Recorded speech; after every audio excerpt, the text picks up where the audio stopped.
আমাদের কাছে গত 11 তারিখ একটা রিপোর্ট কমপ্লেন আসে যে নিত্যানন্দ মালাকার নামে একজন দুর্গাপুর বাড়ি 15 নম্বর ওয়ার্ড উনি মিসিং আছেন। তারপরে আমাদের কাছে পরের দিনে একটা খবর আসে, যখন আমরা খোঁজ খবর নিয়ে যে একটা বাংলাদেশে একটা তবে ওরা পুলিশ স্টেশনের একটা লোক মৃত দেহ পাওয়া গেছে।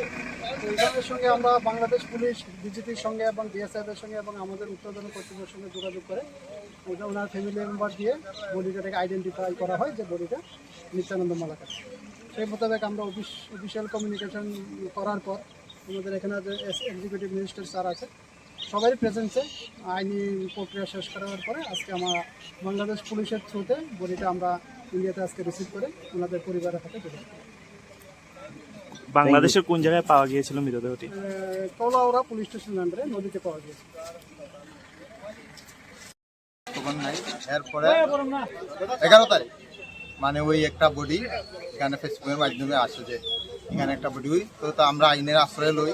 আইনের আশ্রয় নিয়ে যে একটা বডিটা তারা দেখতে ফটো পাঠাইছে যে এটা দেখা যাইতেছে যে কিছু মিলে যে আমার তো এই বুঝা, তাই ওই আইনের মাধ্যমে আমি যাতে আমি সুষ্ঠু ন্যায় বিচার চাই আমার ভাইয়ের এবং তার ক্ষতিপূরণও চাই, এটাই আমি মহোদয়ের কাছে আজ্ঞা হই। আপনার কি হ্যাঁ, আর যারা ট্রিটমেন্ট দিছে তারাও ভুলভাল ট্রিটমেন্ট দিয়েছে, আমাদের কাছে এটা মিলছে। তোমার নাম?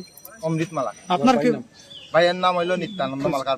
কদিন আগে হয়তো 9 তারিখ শনিবার, আজকে থেকে ধরো 5 দিন আগে। আপনার কি মনে হইতেছে?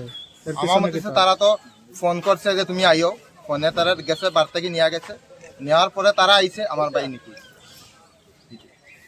তারা কি আমি আইনের মাধ্যমে বিচার চাই এবং আমার যে ক্ষতিপূরণ চাই আমি আইনের না না এরা কি আপনি জিজ্ঞাসা করছিলেন ওই দুইটা ছেলে যে তার লগে আসলো কই আছে না? তারা কিন্তু আমরা দেখাও করে নাই। এরপরে স্যার গেছে, আমরা এখানে প্রশাসন স্যার গেছে, ইয়া জিজ্ঞাসা করছে জানি না তারা কি বক্তব্য দিচ্ছে, কইছে হে বলে আইয়া পড়ছে তারা সাথে থাকি। আমরা আইনে আশ্রয় লই, আমরা নিয়ে সুষ্ঠু